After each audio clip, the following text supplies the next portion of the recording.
Welcome. I'm Rabbi Robin Frisch, and this is the Mazel Pups podcast. If you are Jewish or Jewish, however you define that, and you love dogs, then this is the podcast for you. And I am really excited to welcome today's guests. Jeremy Cohen, Esquire, is from Boston Dog Lawyers. Jeremy is a Jewish lawyer whose practice specializes in a variety of areas related to dogs and other pets. And I myself am not just a dog lover, of course, but way back when I was a lawyer. And I have to admit that I had never even heard of the field of pet law until I recently learned about Jeremy. So Jeremy, I am really anxious to learn more about pet law from you and to hear about your experiences. But first, before we get to that, we are going to start with the Mazel Pups lightning round. I have 4 questions for you, just like they have 4 questions in the Passover Seder, although these questions are a little bit different. Question number 1, do you currently have a dog? I do. I do. I do a lot of weddings. That's the perfect answer. I answer so briefly because as a lawyer, I always tell my clients just answer the question that's asked. So excellent. Well, the next question, we'll get a little more, is, and it's supposed to be a lightning round as well, so that was a good lightning answer. Can you share a fun fact or 2 about your dog? Maisie loves cheeseburgers, but they're these stuffed cheeseburgers. And when we first brought her home, she had one and she nursed it. And now we've gone through about 250 of these little plush cheeseburgers easily over 11 years. And she uses it at night for her to calm herself. And sometimes Oh, during the day, it's amazing. She goes into this little trance. I'm sure everybody's dog has something that they use to self-calm, but it's pretty cool to watch it. that's awesome. Now I'm going to shift gears for question 3. What do you like most about Judaism? The reflectiveness, where you really have to look inward a lot, and especially at holiday time, at the New Year time, I find it's a chance to sort of reset, remember how I've treated people, and kind of start fresh. I like the chance. I like that you get new chances to try to you get to do a do-over. I like that. Thank you. And the final question, what is your favorite Jewish holiday? It is the Rosh Hashanah to Yom Kippur period. Again, we're so driven year to year. How's your business doing? And that happens at the end of the fiscal year, at the end of the calendar year. So with the Jewish New Year, and on December 31st, New Year's Eve, you're not sitting there saying, how can I be better next year? Like, you don't have the time to put in to read all your metrics and to figure out financially how your business is going to go. Instead, during Rosh Hashanah, there's so much time for you to pause and think and, like I said, reflect. That's when I kind of say, okay, how did last year go? Not just financially, but emotionally, health-wise, in interacting with clients. How did it go, and how can I be better next year? So I think it gives you more time, especially in Temple, to just sort of think Awesome. instead of Thank instead you. of always being on the go. So you mentioned pausing, but now I want to switch from PAUSE to a different kind of PAWS, both pause, and ask about your very first dog. When did you get your first dog? Was it growing up? And tell me a little bit about that dog. Well, growing up, Jewish family at the time, I think my parents had a dog when I was real little and it tore apart the house. I've heard the stories about Brandy, but I don't remember Brandy. And then we got one dog. We had it for a day, bit my brother, and we never had another dog. So my first dog wasn't until I met my now wife.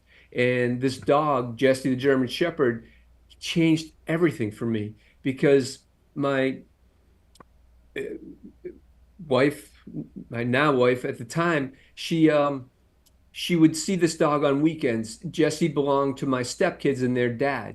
And so growing up, they as they grew up with Jesse, um, and without their dad in their house, suddenly I started appearing, and it I wasn't necessarily welcome, but Jesse didn't care.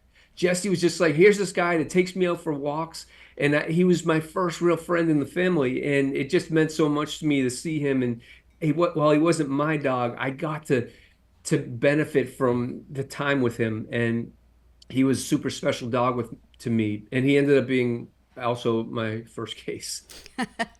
I was just going to say, since originally your love of dogs and your law of practice weren't related, I guess they did become related. But before that, I want to hear before you met Jesse, probably before you met your wife. Um, you went to law school, you were practicing law. What kind of law did you practice? What did you do? How did you like it?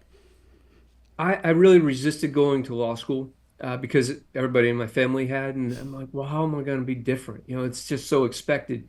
And the number two reason I went to law school, number one was because I really didn't have a choice, but number two was because I always wanted to be a high school basketball coach. And so um, so you asked my first area of law. My first job was about coaching high school basketball, and I wasn't so focused on being a lawyer. Ultimately, you learn there's no way you're going to pay your bills, but by being coached. But the reason I got the job was they interviewed me and said, "Well, we don't know if you can coach or not, but since you're a lawyer, we trust that you'll be able to drive the van." And so we're comfortable that regardless of your skills, you can drive the van. So that's how I got my first job. And then I would build my other jobs in law around, hey, I got to leave to be able to coach. And ultimately I went on my own after working for GE in the insurance sector for a while. And I went on my own with a partner at the time, and we did just a horrible area of law, debt collection. Ooh. Just oh, it's so nobody's happy to hear you. We had a firm of 25 people, but we're not changing the world. We're getting money maybe for a credit card company that our clients don't care about us. And you hate calling people who, hey, can you pay your Amex bill? At the same time, I have an Amex bill to pay. So I wasn't that good at it because I had some empathy for people. And then that went on for a couple of years until the Jesse case happened, and that was in '08. So, what happened with Jesse that changed things? Jesse bit somebody, and I knew nothing about dog bite law or anything like that. And it turned out that the city where Jesse lives, anytime a dog bites somebody, the local town, pretty much around the country, can hold a dangerous dog hearing, and they can hear testimony and decide what should happen to the dog in terms of punishment or what the owner should be ordered to do. Jesse had triggers. It was Jesse was improperly managed. From the house to the car, and from the car to the house, Jesse would be off leash. Many pet owners do this because you think he knows the route just to the door and back. But think about squirrels and dogs and everything running around. And three times Jesse got loose and went after a dog. But this time, Jesse got loose, went after a small dog. And like most owners, they try to protect their dog. So instead of scooping her dog, she was kicking at Jesse, and Jesse Mm. bit her calf pretty badly. So my stepkid's dad called and said, I, I don't know, there's a hearing and I can't really be there. I don't know what's going to happen. So I said, all right, I'll go. This will be good. I'm raising my importance in this atypical family structure. And I went, and there was about 30 or 40 people at this hearing in Marblehead, all wanting Jesse killed. I, it amazed me. And the board of selectmen, I heard this phrase for the first time, and I've heard it for 15 years since. There's always somebody on the board. If they say, listen, I love dogs, that's the person who's going to vote to kill your dog because they don't look at anything rational or reasonable. They don't look at documentation. They listen to the loudest voices in the room because they're elected officials. Sometimes it's a police chief, depending on the structure of the town. And boy, they said some nasty things about Jesse. They said that he was like an Al Qaeda terrorist laying in wait for people. They said Jesse is like a pedophile priest. I just couldn't, and this is what they were using to get to their decision. And the animal control officer was no help at all. So we, Jesse was ordered to be euthanized. And I came home and I called Tony, the kid's dad, and said, come over, and we had a bear. And I'm like, I'm sorry, but here's what happened. And then I said, we're going to appeal it. And so I learned how to appeal it. It made the local papers. So there were cartoons in the Marblehead Reporter, Jesse behind bars, will it be the black and tan mile for Jesse? And there were stories, and it was exciting, but I was being quoted and I didn't know really what I was talking about, but we won it on appeal in court. And Jesse was allowed to live. He just couldn't come into Marblehead. And if he did, the police chief said he was authorized to shoot him on sight. And so for another 4 or 5 years, Jesse didn't go to Marblehead except on Jesse's last day. So ultimately, Jesse had to be put down because he had a tumor. And dogs, it's so true. They let you know when it's time. And at this point, I had Jesse, and so I invited my wife, her ex-husband came over. We grilled Jesse a steak, and then my wife and I drove Jesse into Marblehead, got him an ice cream, and we pulled into the police station. Just because that's sort of my attitude. Like, fine, fine, you got your way, but today Jesse gets to set foot in your town, and it was a great send off for him. And then because of the local papers and the internet, I started to get a few a year, and then in 16 I opened Boston Dog Lawyers. And were you nervous? Was your wife nervous that you were doing this? I mean, that's a big change from a secure job to doing something where people are starting to know you, but it's not something where you know what it's going to mean as financially and for you as a lawyer. It was just a nightmare, but I could never show it. My wife certainly was concerned because for the first 6 months, the phone didn't ring. I wasn't getting any more calls about dog stuff. And I only knew about one type of dog case, so the phone didn't ring. And ultimately, I found somebody who was a social media sort of consultant who, for short money at the time, because we didn't have anything coming in, set up a Facebook page, and that changed everything. Wow. And did you connect with other pet lawyers throughout the country? Now I have. At the time, I didn't. I only knew of one who existed, and for the Jesse case, actually, I called two lawyers about Jesse. How do I handle this? One of them was F. Lee Bailey, and F. Lee Bailey lived in my town, and as long as you took him to dinner and bought him drinks, he would be happy to share stories with you. So I called F. Lee Bailey. Hey, Jesse bit this dog, and I got to defend him. And F. Lee Bailey said, well, did he do it? I said, yeah. He said, oh, then there's nothing you can do. Thinking, you're F. Lee Bailey. This is all you do. You defend people who may have committed a crime, and you find a defense. And then I found this guy, Steve Wise, who was sort of the original Boston dog lawyer. And he went on to do great things at the Non-Human Rights Project.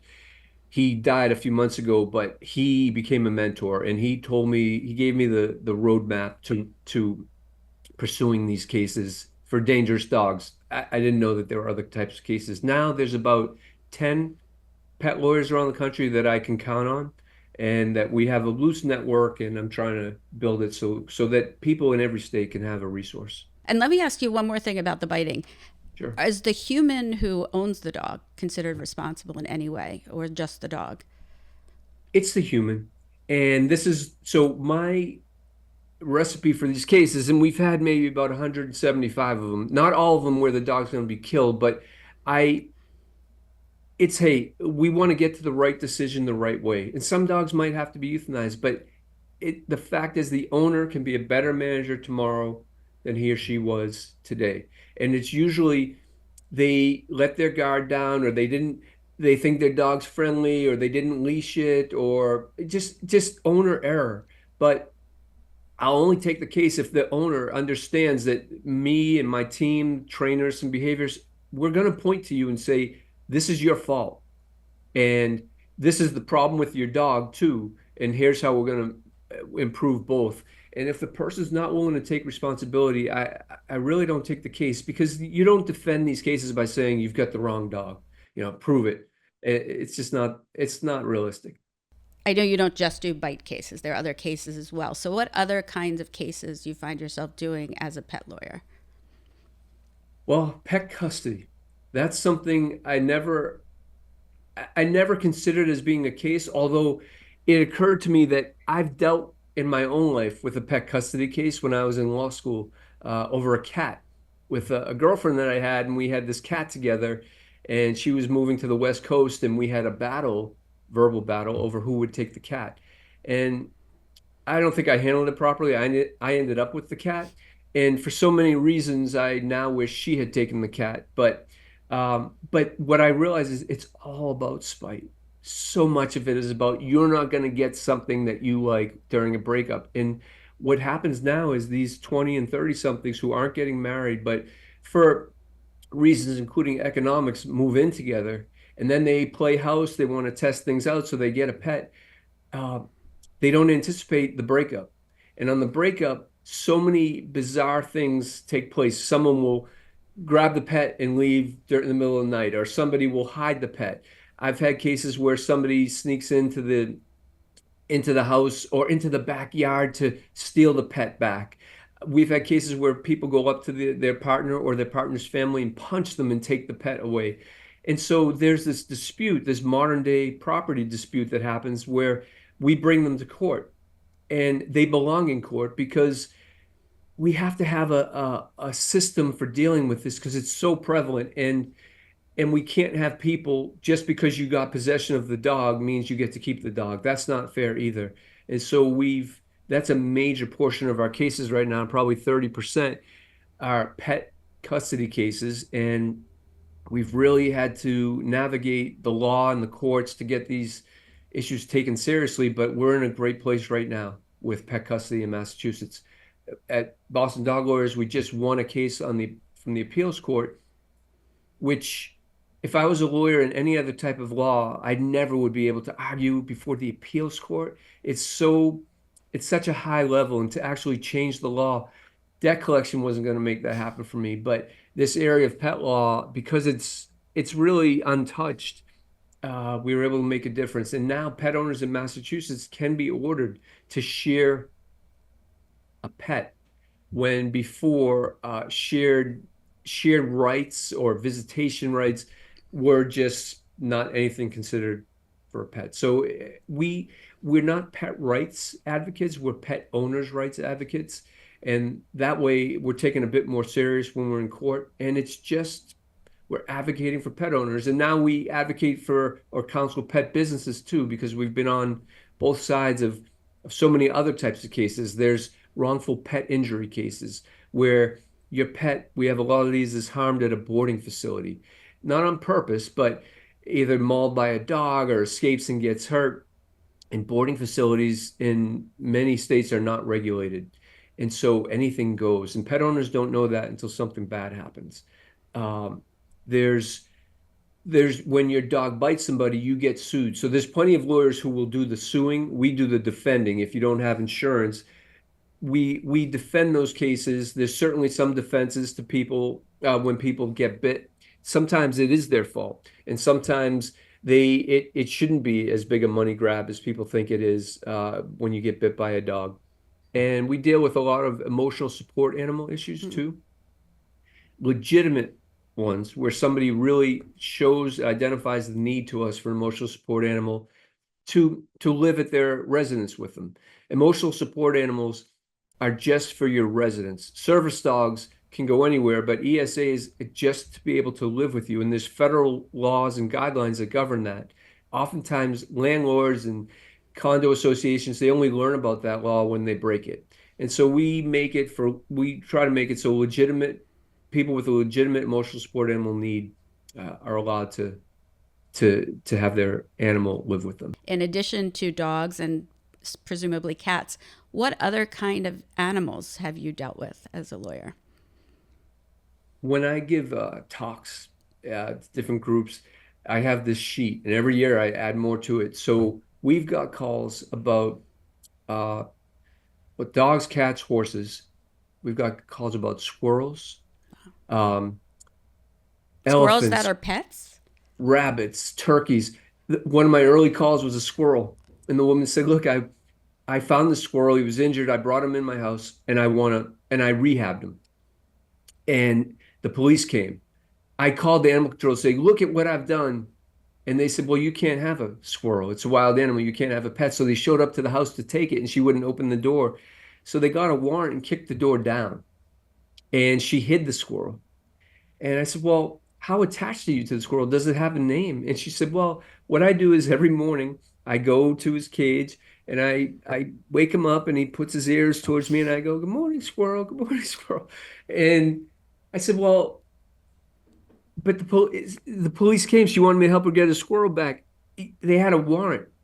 She said, "Well, they had a hard time finding it because she hid it, but that I at the time and still now I wouldn't take that case because it's wild. It's a wild animal." But the we've had goldfish. I had somebody and hermit crabs. So sometimes I'm like, is this a friend of mine playing a joke?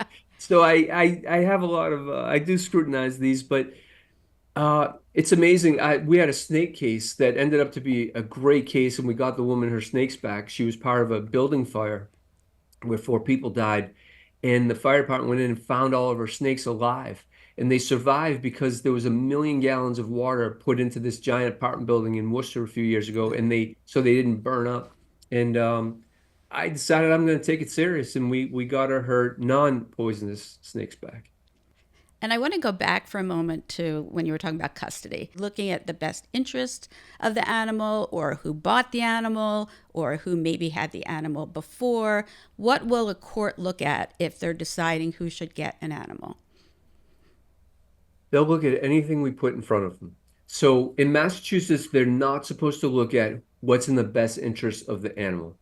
States like New York, Rhode Island, they're looking at what's in the best interest of all involved. So they're more evolved, I think, than us because and when I first started out, we would say, well, this person's a better owner, they have a bigger yard, more experience. And then those are not things the judge is supposed to consider. So we've had to every case gives us a new path where we have to create a workaround. But I say there's hundreds of indicia of ownership. It includes not just whose name is on the adoption or the purchase paperwork, who it's the day-to-day care. It's the beginning. Who found the dog? Was it a joint decision? Who paid for it? Who registered it? The dog license in someone's name is irrelevant to me because Robin, if I had the rabies paperwork for your dog, I could license your dog here in my town. So that doesn't sway me, but there's the beginning, then there's the middle. Daily, who did the walking, who got up at 3 a.m. With the dog, and who took it to training, and who went to the vet. Oftentimes people say, well, my name is on the vet record, but often vet records only have a spot for one name. So it gets complicated, but it's gray. And gray is a great place for lawyers, the gray area. That's where we get to do most of our playing. So and then there's the end. How did whoever has the pet now, how did that happen? Did they take it without permission? Was there an agreement to share? And then they shared for a few months, and then oftentimes they'll share for a few months, and then somebody gets a new boyfriend or new girlfriend, and that person says, "No, no, you're not going to keep meeting up with your ex because they're younger and there's because yeah, as you get older, you realize, okay, that's probably just a meeting to share the pet and nothing more. But um, it's it's cutting edge in the sense that if you can think it, you can argue it right now. Some things are heard and some aren't. Um, one thing one thing that has amazed me though is that courts don't really care about how somebody got the pet. I feel like if somebody took the pet and didn't tell you, "Hey, I'm taking it after the breakup," that person should face some type of a punishment for forcing my client to go to court and do this the right way. Judges don't seem to accept that. So we'll get in my client usually is always wants, well, can't we get extra because I had to go to court? But courts in these cases don't really punish. They just try to find a way to the where everybody gets something, but everybody might lose something uh, in a And do compromise. you see that? Do they ever order visitation where the person who doesn't have primary custody gets to visit with the pet? Yes, and this is controversial because we use the word custody because we don't have a better word. We will say pet ownership and pet possession, but they're not children. And we have never made the argument that they're like children. Judges have tried to accuse us of doing that. But one big difference is you can euthanize a dog because of its behavior or because you cannot afford its veterinary care. Mm. You can't do that for a child. So there's always going to be that difference. And probate court won't hear cases about sharing. dogs, so we go to regular district or superior court. And with this new ruling, this case we had, the Lyman v. Lancer case, we can get a shared agreement that's enforceable in court. And if you violate it, you'll be found in contempt. So we've had people have to fly the dog back in from Montreal, Pennsylvania, Florida, and pay legal fees because they were ordered to share and then didn't. It sounds amazing to me. One thing that must be really interesting as a lawyer is that this is you're in pretty early on in this kind of pet law, and it's constantly evolving. It sounds like, so the impact that you can have and the interest in practicing this. It's not like just go, whatever issues of debt collection personally there are, and feeling not good about what you're doing to people. It's also not changing a lot. Whereas this area, it feels like you're really having an impact. That's what makes it so much fun is because there's no wrong answer. So, and I didn't have a mentor. So a lot of it is like being willing to just, all right, you got to get out there, you got to make these arguments and see what happens. And I've had judges just put their heads in their hands or be so angry that they have to deal with a case like this. But you know what? We paid our filing fee. I'm going to show you how serious I'm taking it. And we're not just this cute, oh, what a cute law firm. They have a nice logo. Like we have to be better than everybody else who might challenge us because we need this taken serious. So I have some really smart people around me who make sure that I'm ready for the arguments in court. I've learned to love to argue in court. I used to, in the beginning of these cases, pray that we went last. Please, can we go last? I remember in Orange, Massachusetts, being in court on a case, and my client said, those lawyers are laughing at you. And this is because of the nature of the case. I said, you know what? 10 years, they'll still be in Orange and we'll be going nationwide. And we're getting there. So now I want to go first because I want everybody in the courtroom to see like you can make arguments for pets. There are lawyers available to you. Not so much, it doesn't have to be me, but there's resources for pet owners because there's a lot of ways pet owners rights are trampled. We just didn't know it because we didn't know we had rights that can be protected. So let's say I'm a law student or a newly graduated lawyer, and I'm thinking about going to pet law. What would you tell me? What are three things you would tell me about pet law? You should intern with me. You should come to some cases at least because come to some court hearings to see if it's really something that you'd be comfortable being out front with. But also it's the satisfaction, there's so much satisfaction with it. But one thing is it's fun. Pet sounds fun and interesting. And certainly I've become more fun and interesting. It's not so much because of me that people want to talk to me, but because of the stories. And so you will have a story to tell because people want to hear about this stuff. But you need to test it out. You need to understand you can make a living at it if you want to go into it. But people are going to want a lot of stuff. They're going to think of you as a rescue or a shelter and that you'll do things for free and they won't understand why you won't. But this has to be a business because I want it to exist well beyond me. I want this to be there for all pet owners nationwide. So you have to run it like a business or you won't attract people into it. And the third thing is you must have a pet. So one of the things that I've learned makes me good at this is I have a pet. I've had pets. I've been through these circumstances. So I understand the anger, the sadness. I understand the issues coming through, and it comes out because I this passion that I was fortunate enough to find. So I will only hire people who have a pet. And when we put job postings out, number one, if we need a lawyer, you have to be a lawyer and a pet owner. If we need a paralegal, same thing. If we need whatever it is, we have interns, you've got to be a pet owner. You have to have that. And because especially when I'm interviewed by people who are not pet owners, like for an article or something, it's so clear because they don't know what questions to ask and they don't necessarily care. The stories are not, they're kind of lost on them. So part of this is, and I was so happy to do is because this is what you do. This is your Mazel Pops. This is your world. Plus being a lawyer and a rabbi. I mean, You should apply for a position here one day. You'd be great. It's actually funny when I was a lawyer, and it was over 30 years ago. And I remember telling my mother, I'm going to stop doing this and go back to rabbinical school. I've been thinking about it and I've decided. And it was not an easy conversation, to say the least. But I think what scared me the most, I worked in a big corporate law firm. It wasn't the many, many unhappy lawyers, and those were the majority of people. And I remember thinking, okay, best case scenario for me, I'll have a big office, make a lot of money. Two things that would have been very nice, but I'll be miserable. That's best case scenario. But then I looked around, and what scared me the most was the few people at my law firm who were happy. And I thought, I will never be those people if I stay here. And to listen to you and to hear you as a lawyer who found that area. And for me, it meant becoming a rabbi to find what was meaningful for me. But to hear you talk about being a lawyer and finding that meaning in what you're doing is just so refreshing. And so, you're that person I looked at and thought, I'll never be that person.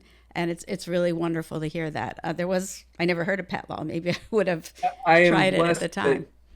that I'm blessed the way things worked out. If I hadn't coached basketball, I never would have met my wife who led me to Jesse. Like so Yeah. many things happened. And boy, I was just so bored and really angry as a lawyer because it wasn't something I really wanted to do. So I told you how my brother, father, sister-in-law, they're all lawyers and it was kind of expected. So for the first 6 months of Boston Dog Lawyers, I didn't tell anybody in my family because it was so different.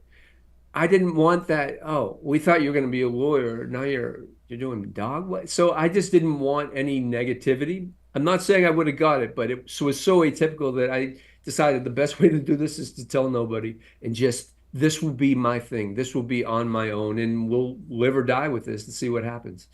Uh, so that's interesting. We always have to consider our parents and their thoughts before we make career changes. Well, let me ask you, you had mentioned Maisie, but what role does she play in your career as far as inspiration or any other aspect? It's huge because if you go on my website, it's pictures of me and Maisie because people want to see, and people have said, "Oh, I saw you with your dog. I know you're the right guy." And this is the first dog my wife and I have together. We don't have children, so she's about to turn 11 next week, and that's a really proud moment.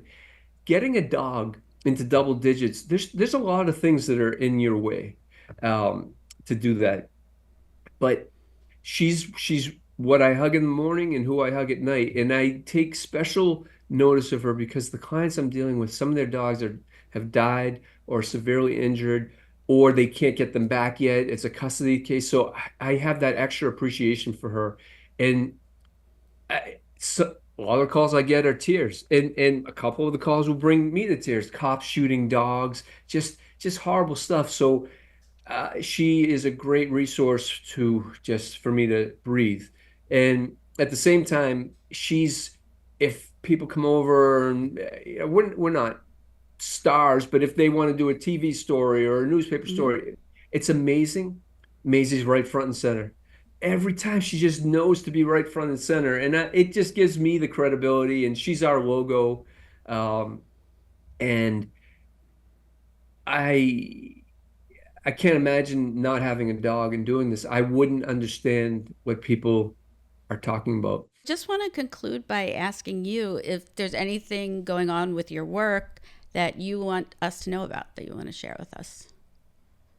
Uh, it- yes. Every day is different here, and that's what's fun about it. And going to meet the pets, everybody insists that I meet them, and sometimes I'll know what the dog might have done if it's if it's a dog bite case, and I go about it the right way. But driving home from those visits, wow, this is this is my job.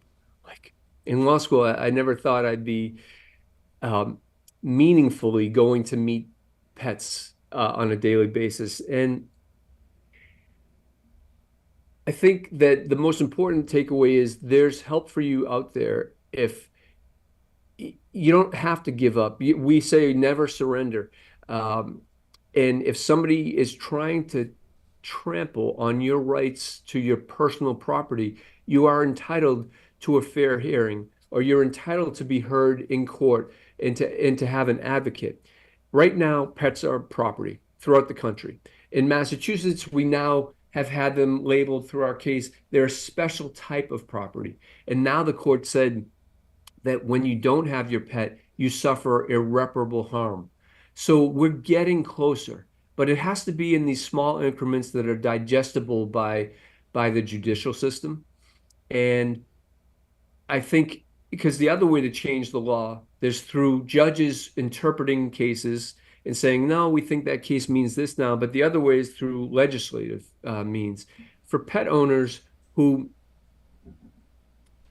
get people who get a pet together, if you're not married, whether it's a text message, whether it's a simple piece of paper. I know nobody thinks they're going to break up. Nobody wants to think about the morbid stuff. If we break up, we agree to share the pet, date it, sign it, and tuck it away somewhere. Just do that. And and we can use that as a way to try to get you your pet back when things go awry. But I can tell you, legislatively, it's very difficult to get things passed for pets. Criminally, there's a lot of protections, but we've been working now for 3 years to get all these laws passed. And you would think, who would be against passing a law to make boarding facilities more safe? It's amazing how many people are against it. The agendas that are out there, people who call themselves pet people, but they're really business people who don't want regulation, not just boarding facilities, but there's some major organizations out there that stand in the way of the advancement of pet owners' rights because it's not good for their business. And we're coming. We're going after them, but it takes a long time, and there's certainly several of them, but we need pet owners are such a big group. Think about it. If we could just unite, we could have so much power. And it's very possible to do that. And yeah, I share my information, bostondoglawyers.com, not so you'll hire me, but so you'll know there's resources. And when people call from out of state, and we get 20% of our calls are from out of state. We just got our 5,000th call too. And that's such a proud moment. It doesn't mean 5,000 cases, but 5,000 calls in 7 years. It's like, okay, there is a need. But you reach out to us, we'll try to find you somebody in your state. We don't just say, no, we can't do it because we're licensed in Massachusetts. So just as there's so many other services for pets right now, there's lawyers now too. Well, I just want to thank you so much. I feel like I'm going to have to go back and listen to this about 50 times to learn all the things you talked about. But this is such an important area of law, and you really are a pioneer in this area, which is really inspiring. And inspiring to me personally is a nice Jewish guy who found his love and found that area of law, and really found it because of a dog that helped you find that, and you've been able to make it happen and be very successful and be kind and give advice to others. And I can't thank you enough for the advice you've given us today, and wish you all the best. And I just hope you continue to make this field grow and people learn about it and more accessible, because it is so important. As we really do consider our dogs and our other pets in many cases to be our family. And it's wonderful to know that there's lawyers who recognize that, and the law is, while not maybe officially recognizing that idea as well. So thank you so much. Thank you so much for having me. I really appreciate it. Hello, shalom friends. I'm Bo, one of Rabbi Robin's dogs and our original Mazel Pup. If you enjoyed today's podcast, don't forget to hit that subscribe button, give us a pause and 5-star rating, and follow us on social media. Thanks for listening.